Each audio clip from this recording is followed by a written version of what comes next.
Welcome back, everyone, to the deep dive. This time, we're getting stylish. We're going to be looking at the whole battle between trend chasing and minimalism. Oh, interesting. Yeah, fashion's always so interesting. It's like personal expression, but also all those like market forces. Exactly.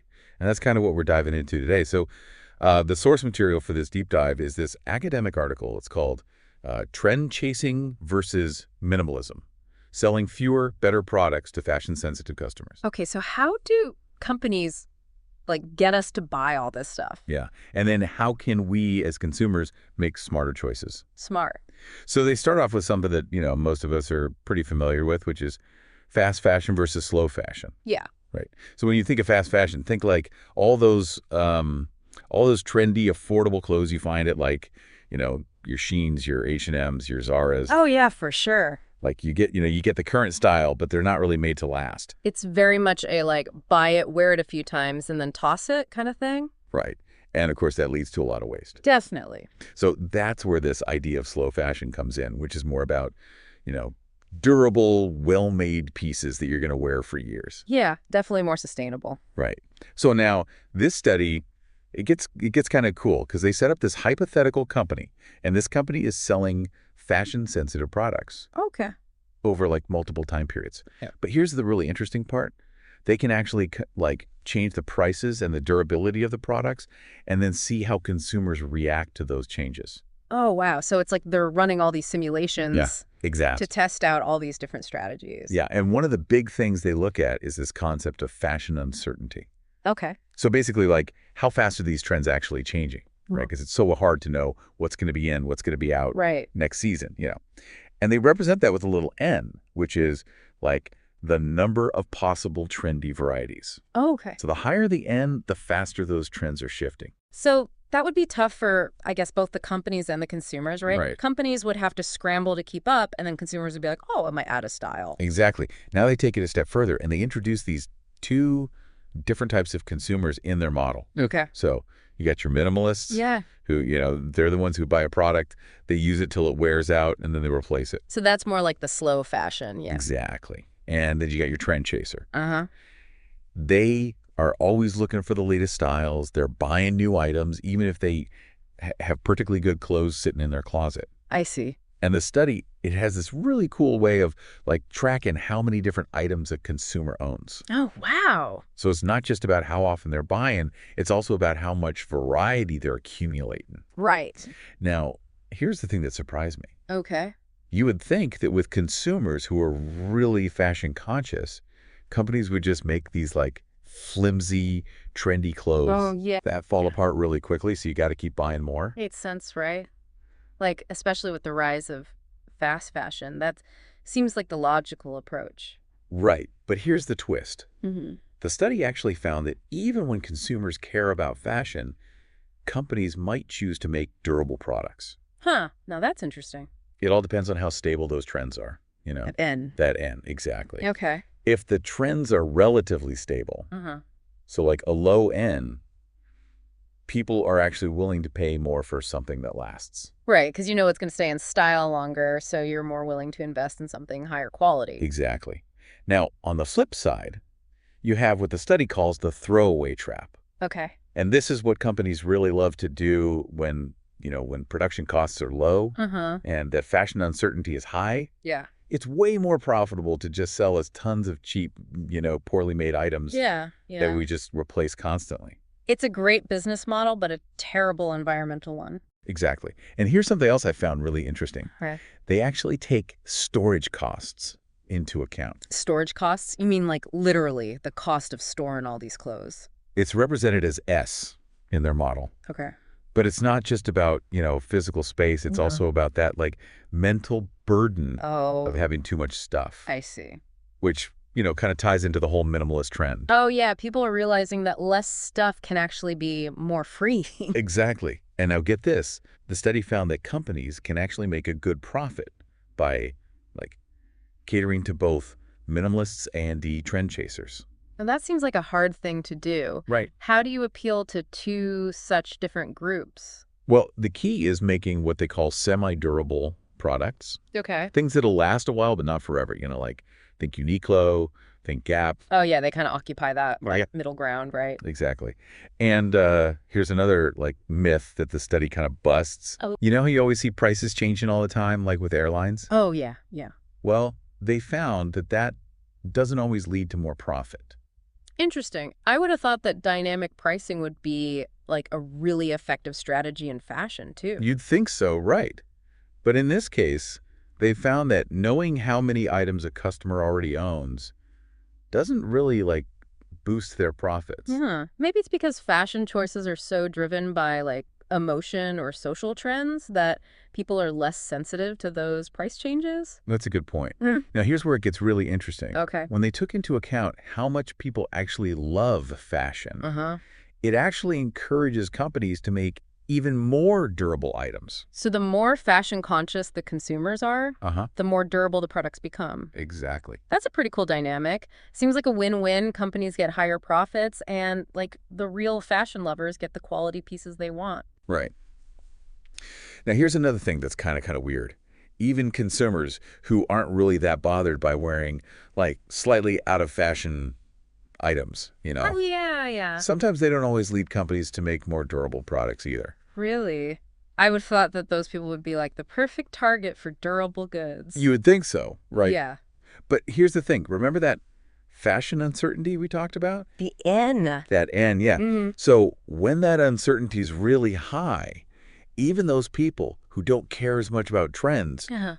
they hesitate to buy super durable things. Oh, Because they're like, well, what if this goes out of style really quickly? So it's almost like the fear of it going out of style overrides the desire for something that's going to last. Exactly. So it's like all these factors, fashion uncertainty, durability, consumer preferences, they're all kind of interacting. Yeah. And this model shows how companies can like adjust their prices and the lifespan of their products to navigate all of that. Wow. It's really complex. It is. But it also shows how much power these companies have in shaping what we buy. Oh, yeah, totally. And that's kind of where this idea of consumer awareness comes in. Yeah. We might feel like we're at the mercy of these big fashion brands, but we actually have a lot more power than we realize. So true. If we understand, those dynamics at play, the fashion uncertainty, the durability, the storage costs, Mm-hmm. we can actually start making more conscious and informed choices. Right, right. So here's something else that might surprise you. Remember those storage costs we were talking about? Yeah. Well, they can actually push companies to make less durable products. Really? That's kind of counterintuitive. Right. Because I would have thought that durable, higher quality items would lead to lower storage costs overall because people would just own fewer things. You'd think so, right? Yeah. But remember, storage costs aren't just about the physical space. Uh-huh. It's also about, like, that mental fatigue Oh, yeah. of having too much stuff. Right. So for some people, owning even a few high-quality items can just feel really overwhelming. So if a company wants to target those consumers who are really sensitive to like clutter and having too much stuff, Yeah.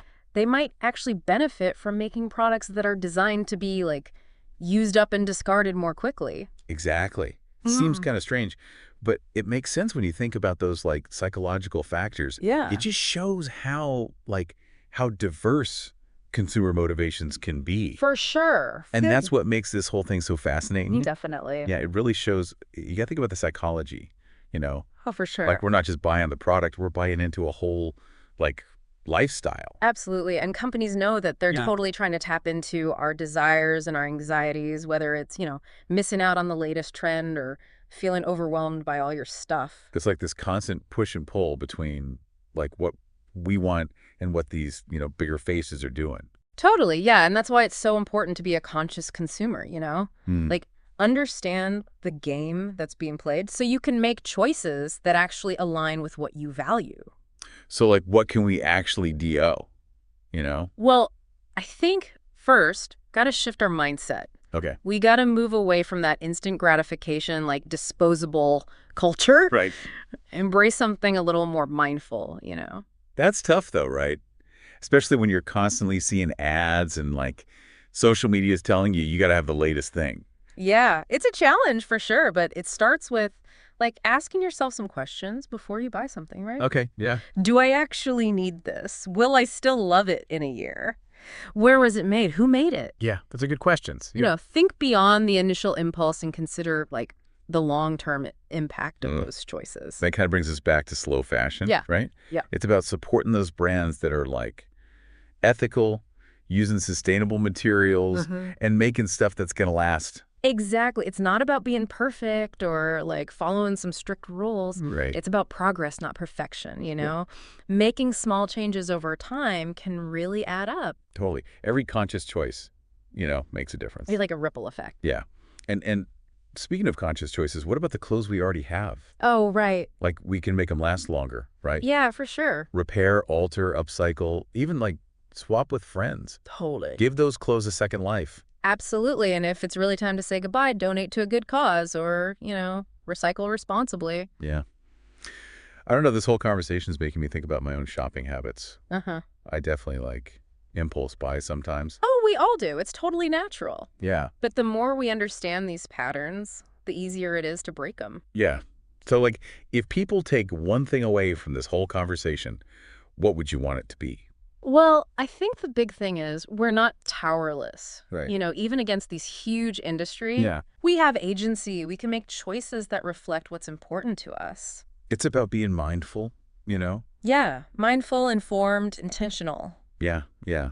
And not just with fashion, but with, how we consume in general. And it's a journey, right? Yeah. Don't get overwhelmed. Start small, make those gradual changes, Yeah. and celebrate the wins. Exactly. Yeah.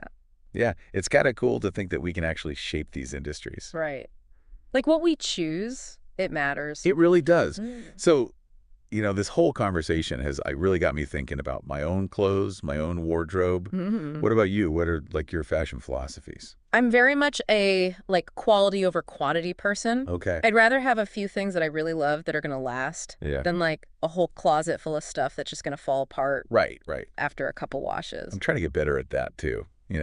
It's so easy to get caught up in the trends, but ultimately I want to wear things that make me feel good. Yeah. And that reflect my style, not just what everyone's saying is cool. Right, and that's the cool thing about fashion, right? Yeah. It's all about expressing yourself. Yeah. It's about finding what makes you feel good.